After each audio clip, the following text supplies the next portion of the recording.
This was the most angry I ever remember my dad. I'm on the phone with him playing Rogue Squadron on my Nintendo 64. And he just starts tearing into me, starts yelling at me on the phone. And I'm like just kind of taking it. It's crazy to me what he was saying. And I remember thinking, what is happening? It's almost like my whole world suddenly caved in.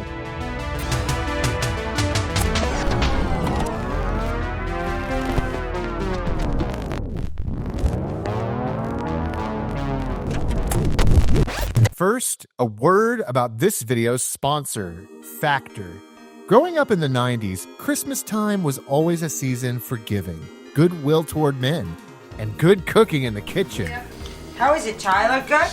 Ah, yes. Nothing quite like those holiday meals cooked fresh by the best chefs in the family. Thanks to Factor, we can still have ourselves a merry little Christmas dinner, even if the family isn't around. Factor's delicious, ready-to-eat meals fit perfectly into my already extremely busy holiday schedule. It's amazing to me that meals of this quality came straight from their oven to my door. Every fresh, never-frozen meal is chef-crafted, dietitian-approved, and ready to eat in just 2 minutes. Their menu now has over 80 rotating weekly meals, including cozy global flavors like Mediterranean and Asian-inspired dishes. They've also doubled their protein-packed options with everything from salmon and shrimp to shredded beef and turkey meatballs. And if you'd rather swap proteins, say chicken instead of pork, you can do that at no extra cost.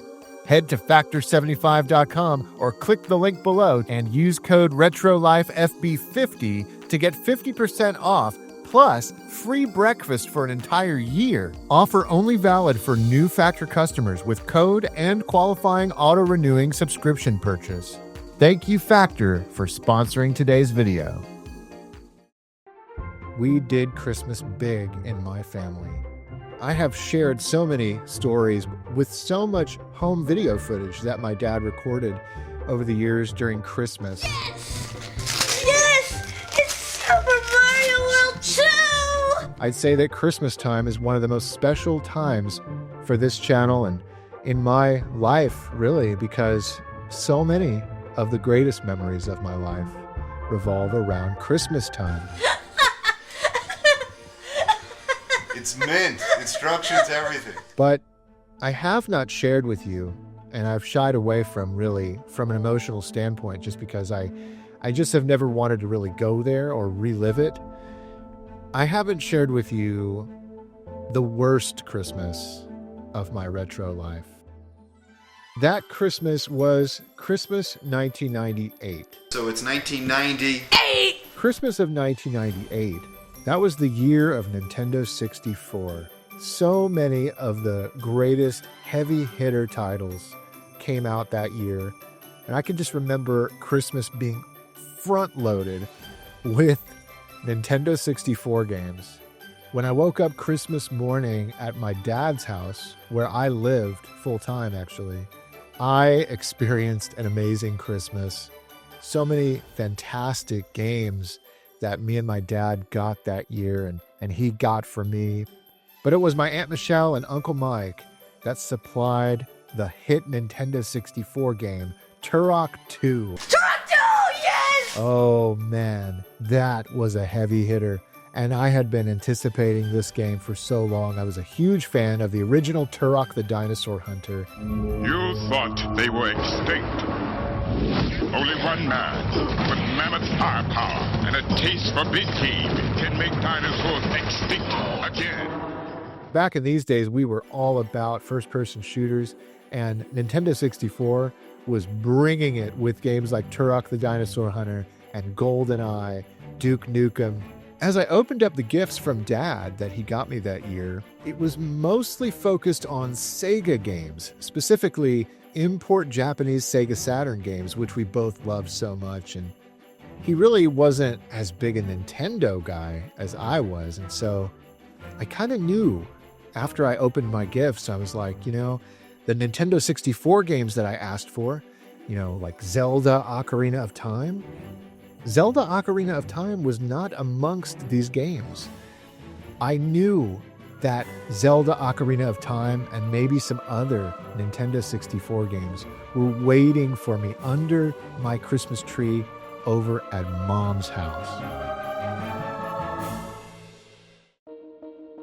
Back in these days, I would actually have 2 separate Christmases, one with my dad and one with my mom. Unfortunately, the Christmases with my mom, I don't have any video footage of them because my mom really wasn't into recording. It was always my dad who was the videographer of the family, the family filmmaker, if you will. And he was always good about recording those home movies, as you all know. But I really don't have much in terms of photographs or video of Christmas at my mom's. And for this year, Christmas 1998, that's perhaps a good thing. If I remember correctly, this was actually directly after my Christmas morning with my dad. So I'd had that Christmas morning, and then my mom picked me up, and I went and had a Christmas sort of morning/afternoon with her. I can remember going down the stairs at my mom's house and approaching the Christmas tree, and there were 4 presents underneath that tree that were shaped like Nintendo 64 games. I'm opening these games, and the first one I open, I can remember, is San Francisco Rush 2. Rush 2 on the Nintendo 64 was one of the coolest racing games that I ever owned back then. And I would be lying to you if I didn't tell you I spent most of my time in the stunt mode.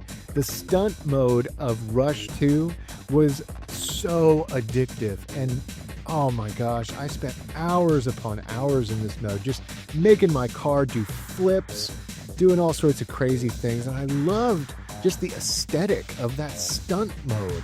It was in many ways better than the actual racing. Mom had started things off with a bang for me with San Francisco Rush 2. And I believe the next game was Body Harvest. Midway presents Body Harvest on Nintendo 64.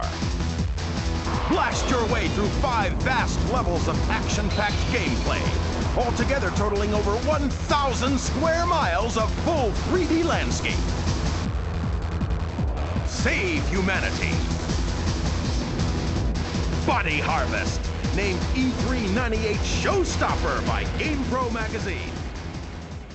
This was one of the first games I can remember that you could actually just roam around the world and steal these vehicles. You could take just about any vehicle that you found and commandeer those vehicles, steal them, if you will, and drive them around in order to fight the alien invasion that was happening. There were so many different weapons, and just the exploration in this game was so much fun. And I had never played a game that had that much open world exploration. This was 1998, several years before Grand Theft Auto 3.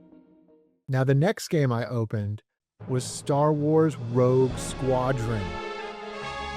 Rogue Squadron was really, it doesn't get enough credit if you ask me.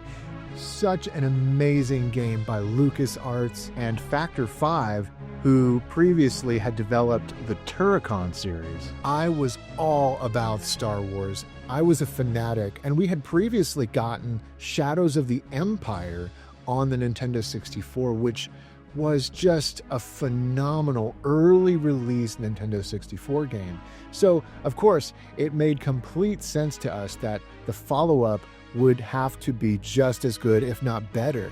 Rogue Squadron, it delivered. It basically took what was great about the flying segments in Shadows of the Empire, and it made an entire game around that. Rogue Squadron did not disappoint. It was a fantastic game.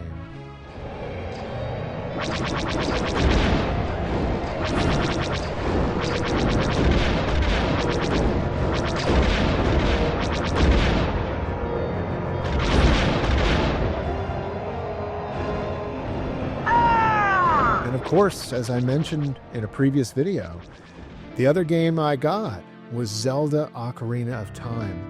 And that game, as I mentioned in that previous video, playing that game felt like some sort of healing device. Like the way the opening music in that game just washes over you.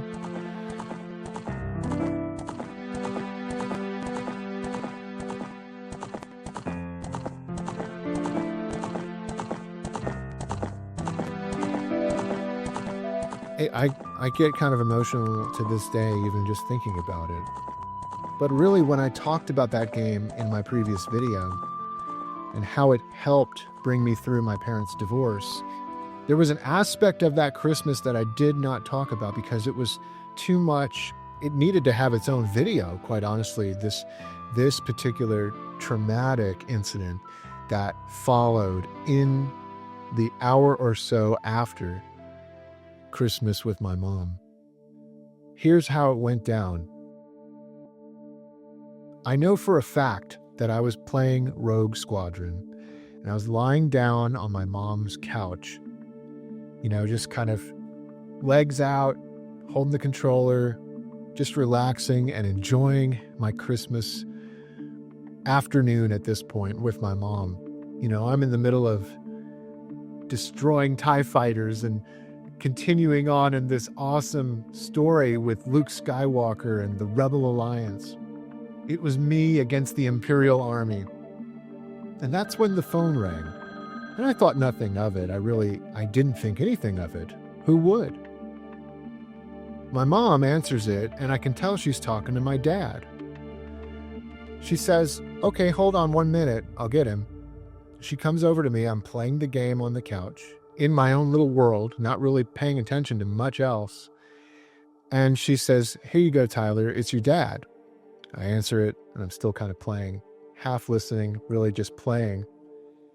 And I say hello, and what happened next just completely was like a smack in the face. It completely blindsided me. Now, before I really jump into this, I really want to make clear that my dad was the most loving and amazing dad. Oh, that's so great, Tyler. That's the greatest. It's the greatest from the greatest. To the greatest.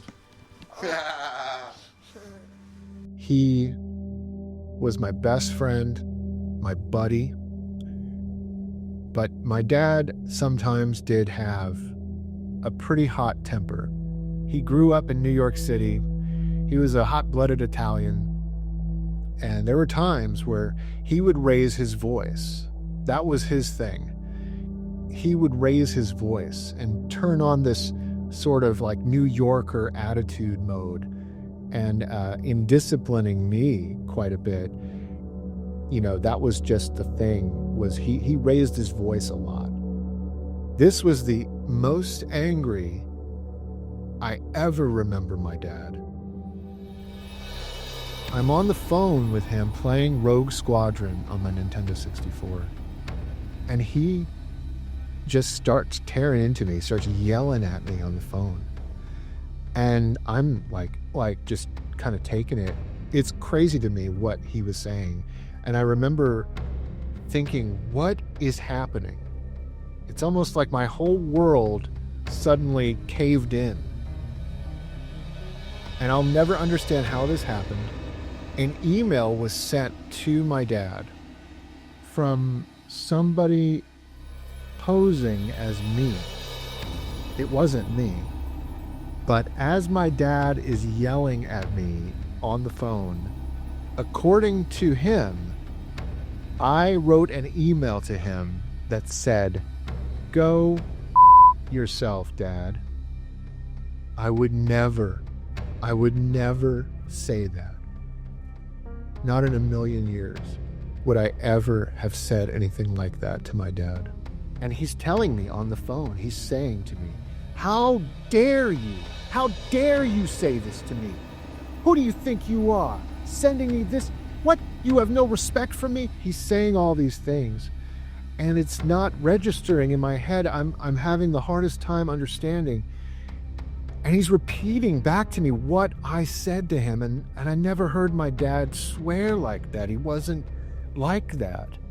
This was very out of character, but you could tell that I hurt him to his core with my email, quote unquote, that said this to him. But I didn't send this email. I didn't know where it was coming from. I start tearing up and crying. And I run to my mom with the phone, and I hand the phone back to my mom. They start kind of going at it on the phone, and I'm just crying. This was such a sensitive subject within the family, with us going through the divorce, all these things. And for this to happen on Christmas Day, that was the thing, guys. Like, Christmas Day felt like a protected day. It felt like a day where nothing could go wrong. It's Christmas Day.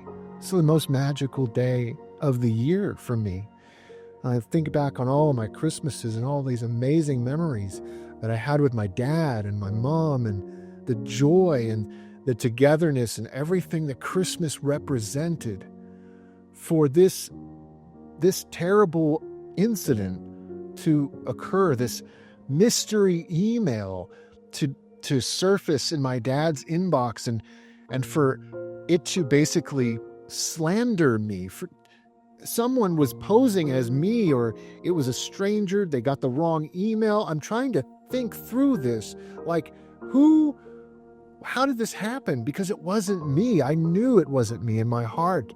I knew it wasn't me. And there was just this big misunderstanding. And I can just remember crying and yelling at my mom back to her, saying, it's not me, Mom, there's no way that I did this. And my mom trying to diffuse the entire thing. And it finally came to a point where she handed the phone back to me. My dad was calm and collected, and he told me on the phone, he said, now you swear to me you didn't write this to me? You didn't email this? And I told him, I swear, and I'm crying. I promise you. And that was the thing. If I said I promise you, that meant I promised you. I kept my promises. And when I said I promise you, Dad knew. And so the moment had been diffused. He took a deep breath. He told me, all right, I think there were some apologies. And he told me he loved me, and I told him I loved him, and, we made up, and it was pretty much forgotten after that. Of course, I was so hurt by it and traumatized that I never forgot. And that's why I'm telling you today, I still remember after all these years that horrible moment, that really how much it hurt me to hear my dad say these things and have this sort of meltdown with me on Christmas Day. I really can't say that this was like the worst Christmas of my childhood. I share this story with all of you for a couple of reasons. One, it's something that happened. It's part of my story.